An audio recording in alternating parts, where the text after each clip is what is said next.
Welcome back to the Entrepreneur Mindset Podcast. Today, we are digging into that next step in your business by developing a mindset that's going to open us up to the options.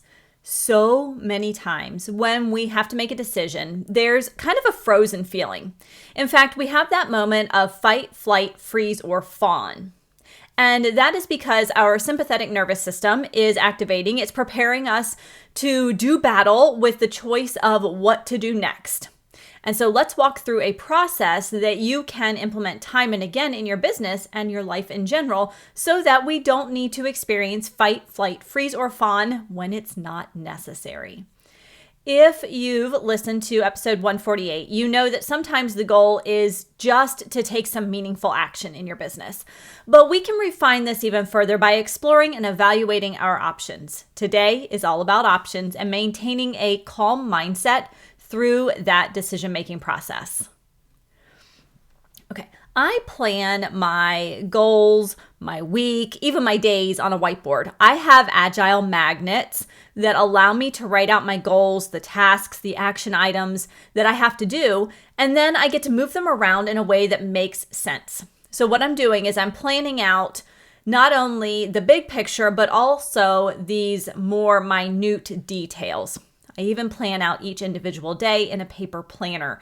And this drives my husband nuts because he never knows what I have going on, but that's a whole other story.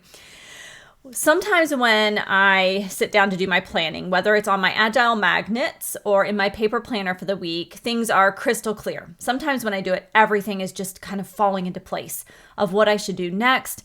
And then sometimes I look at that board full of magnets with important items written on them, and honestly, I have no idea where to focus my attention. And from there, it's easy to get frozen in place. Sometimes I literally just stand in front of the board wondering what magnet to choose for right now, for this week, for this month. Other times I go and clean out the pantry, and other times I clean out the cabinets. I get frozen. And so in order to protect myself, I will also flee from the situation and choose a task that on the surface needs to be done, but in reality, it's not pressing. It's okay if the cabinets go another day without being reorganized. They could probably go another 3 or 6 months and be fine.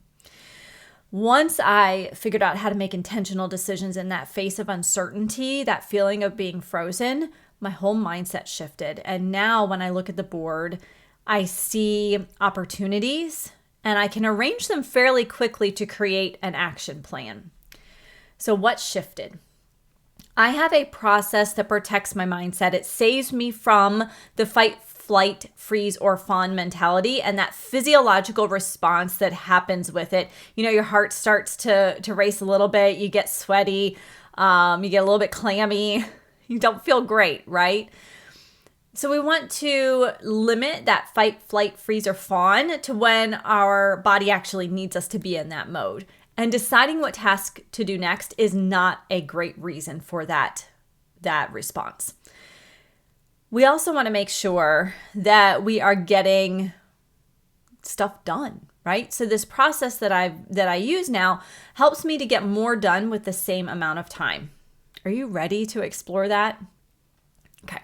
There are always going to be mountains of things to do in your business, especially as a solopreneur, but it doesn't have to be chaotic.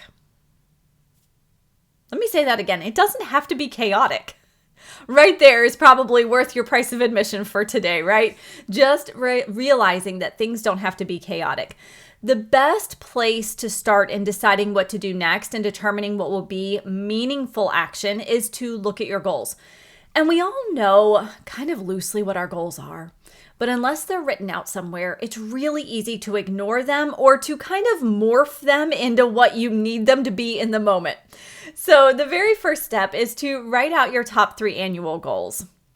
With these in mind, you can go ahead and plan your quarterly goals. The key here is that as you do any kind of planning, especially around goals, you want to make sure that each layer deeper aligns with the layer above it. So in this case, we want to make sure that the quarterly goals are aligning with the annual goals. They have to be a stepping stone to get you to the annual goals that you desire. Now, if you find that your quarterly goals seem really important and meaningful, but when you look to try and put them underneath an annual goal and they just don't fit anywhere, they don't align, do a little bit of reflection.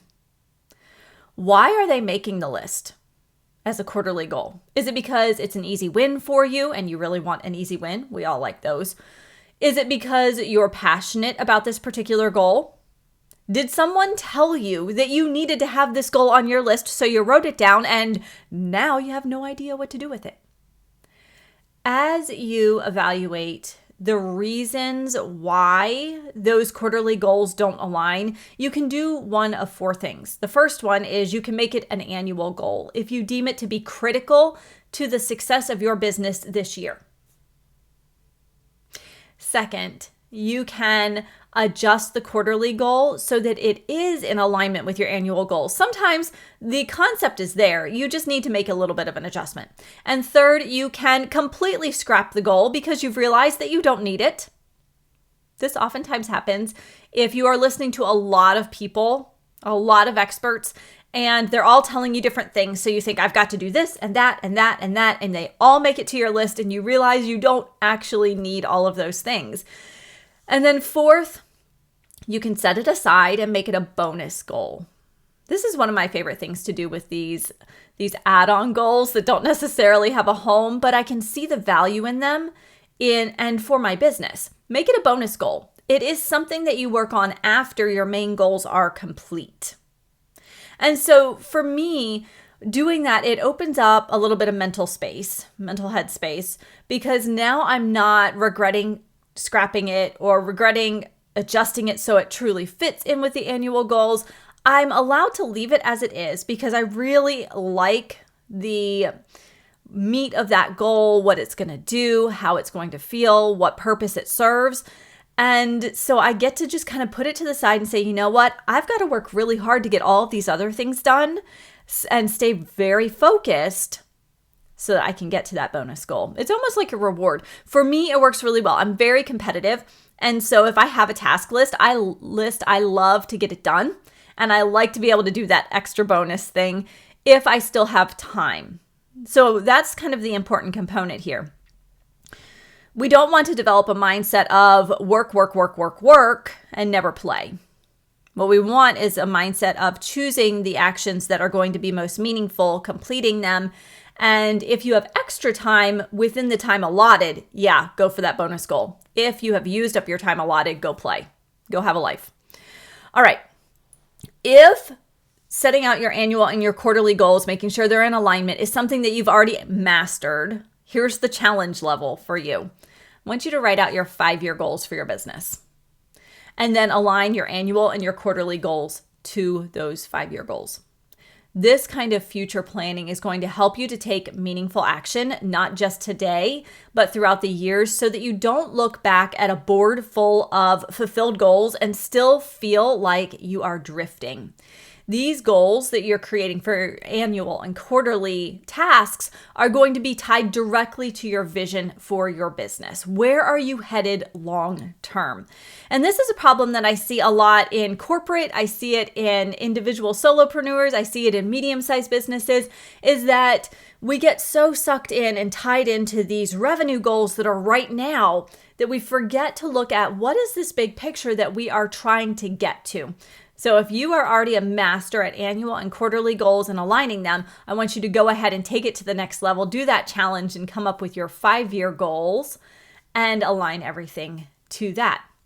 But like I said, that step is the challenge level of this process. If you are not there yet, that's okay. There are definitely times when I can't think about that I've got to stay focused a little bit closer in. So even if you are in a place where you can do that challenge level and have your 5-year plan and those goals mapped out, sometimes it's okay to pull back and say, right now, I'm going to look at what's close to me and focus on that. Sometimes you just need to focus closer in, and that is okay. With these goals in mind, your annual and your quarterly, if you have the 5-year, great. If you don't, that's okay.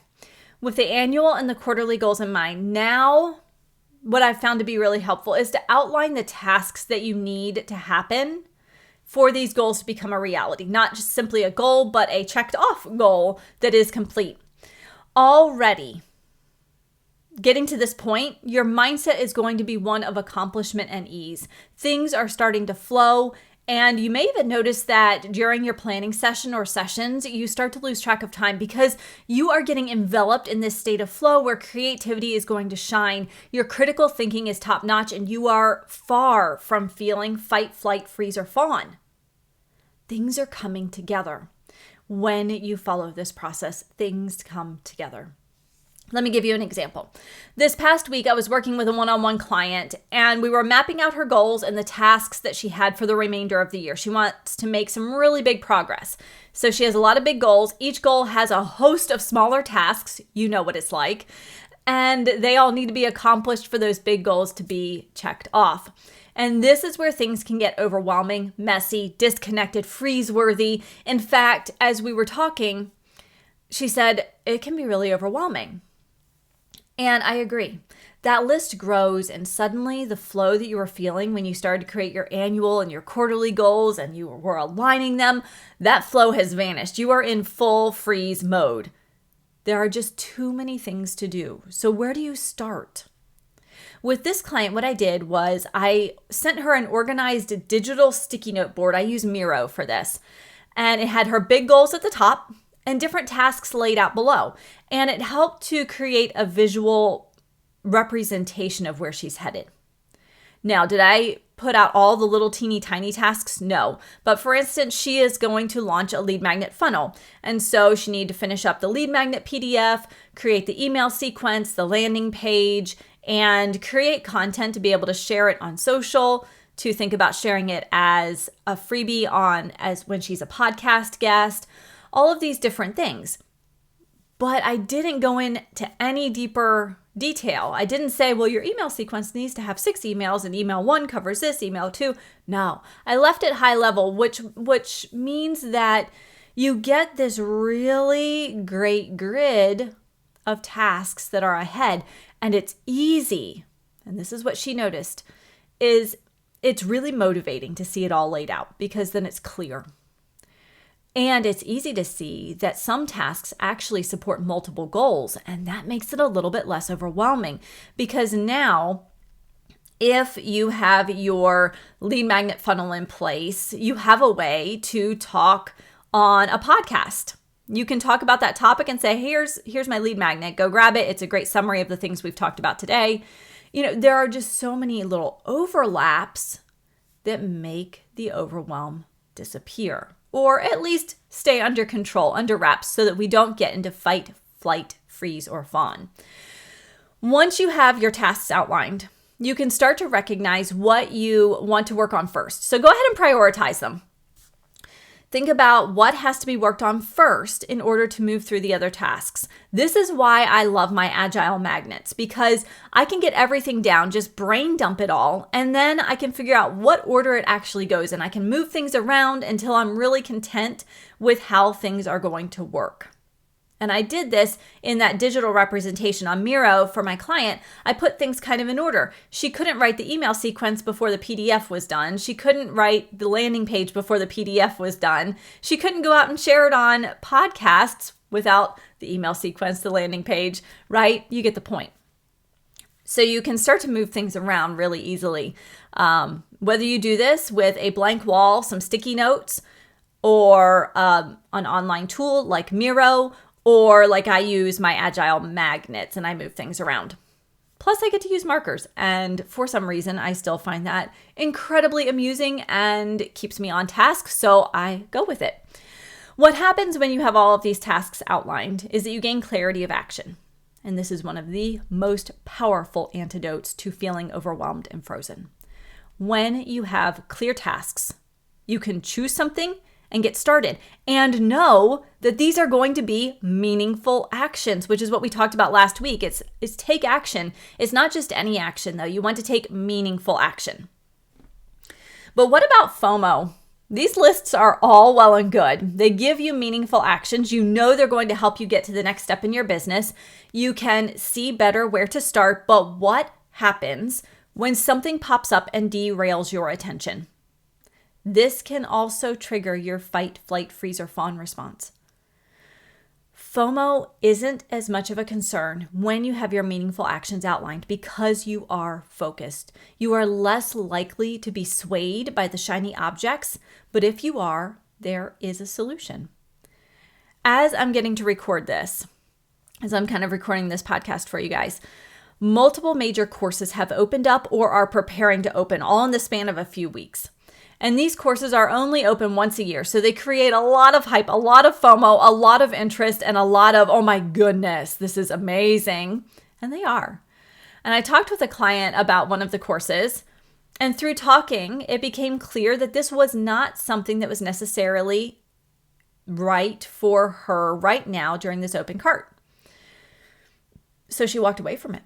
She said, do I really need this? And I said, well, let's look at your goals. And in the next year, it wasn't going to be critical. She was able to look at her goals, look at the skills, the tools, the resources she would need to make her goals reality. And what this course offered was tempting, and it will help her with her future goals, but nothing that was on her immediate list. It would prove, honestly, to be a distraction from the goals that she's pursuing if she were to go ahead and say yes to that course. And with that knowledge, it was easier for her to say, not yet, not a problem. And she just kept on going. Because she had all of these goals in place and the tasks, and she knew where the gaps were in her knowledge, her skills, her tools, her resources, it wasn't something that needed to be filled in right now. By having this mindset of meaningful action, it is so much easier to deal with the noise of the entrepreneurial world without getting swept up into it. You can make your lists, you can check them twice, you can organize them, you can do all kinds of things to help you take the next meaningful step. But don't forget to listen to your gut. Our intuition is powerful. And in all honesty, what intuition is it's a conglomeration of all of our experiences as a human being. And this is a great asset because even though you might be a new entrepreneur, you have lived through many different life scenarios and your intuition has been sharpened on those. Use those experiences to make meaningful decisions and to take meaningful action in your business. And sometimes, your intuition and your goals kind of seem to be at odds with one another. Maybe they're telling you two different things. If that's the case, this is a great time to reach out to a mentor or your coach to talk through things. Sometimes it is just a matter of sharing all of the options that you have, and you can sort them out by just talking out loud. Sometimes it's nice to have and you need to have an outsider summarize what they're hearing you say, and that can unlock your own block in the situation.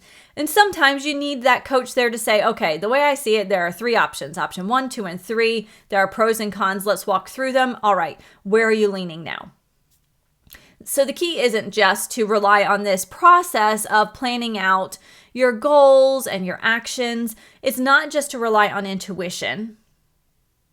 Right? None of this is etched in stone. The meaningful action comes from integrating who we are as human beings to make informed, intentional decisions. And that's what I really love. When we make those intentional decisions, we create meaningful action. So remember, the goal here is to take meaningful action without experiencing fight, flight, freeze, or fawn. We don't want to put our sympathetic nervous system to the test. We don't want it to go crazy trying to decide what to do next. There are so many other reasons that we want our sympathetic nervous system to activate. If a lion is chasing you, that's a great time for your sympathetic nervous system. Choosing your next action is not something our sympathetic nervous system needs to be involved with. The key is to consider your options in a measured way with a healthy dose of intuition thrown in there. So this week's action item is going to be to outline your goals for the remainder of the year. Start with the bigger annual goals, then break them down into quarterly goals, and from there you can break them down further. I would encourage you and want you to look for the overlapping tasks. Notice where one task can serve multiple goals. Those are the awesome tasks. I always knock those out first because it feels like a big win because you can check things off under multiple goals and it feels great. But also notice where you have gaps in your knowledge, skills, tools, and resources. This is going to be where you bring in the courses, the coaches, and the other help to fill in those gaps so that the tasks are doable. The goal truly here is to find the meaningful action and then to take it. Today's meaningful action is to gain clarity on where you're headed and what is needed to get there. That is all for today's episode. I think that's probably enough. Your mind might already be swirling and thinking about annual and quarterly goals. This process that I outlined for you today is the same one that I use in my business. I'm a homeschooling mom, I'm a college professor, I'm an entrepreneur, so I have to be really mindful of my time. And what I've found over the years is that these strategies help me to take meaningful action 99% of the time when I sit down at my desk to get things done. Because let's face it, I'm not perfect, and sometimes I get sucked into Instagram reels, particularly ones on gymnastics or farming. For some reason, I'm not sure why. Probably because I grew up in rural Pennsylvania with farmland all around me. I love learning about farms. The key here is not 100% meaningful action 100% of the time. The key is not perfection. It's meaningful action so that you know there are possibilities and opportunities waiting for you. When you can master this mindset, you are going to likely see a decrease in the fight, flight, freeze, or fawn moments because you can hop back to your goals and choose something that is going to get you one step closer. Any of these steps you choose will do that because you've outlined them. They all are in alignment. There isn't any pressure to choose the right step. They are all right. They are all meaningful action steps, and that is such a great feeling.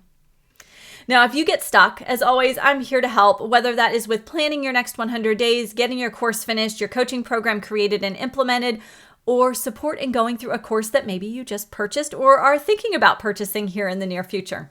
I would love to work with you. I'll drop links to the application so that we can explore together what the next steps might be through your next steps. I can't wait to read your application and help you make progress in your entrepreneurial journey. And I will see you back here actually on Thursday for a special guest episode where we are going to talk about a variety of topics, including finding more clients for your business and one of the simple things that most of us ignore in doing that. And you know that, as always, we will focus on mentoring, community, and implementation so that we can remove the overwhelm of building a successful and profitable business and add in a little dose of momentum. Until next time, have a healthy, safe, and happy week.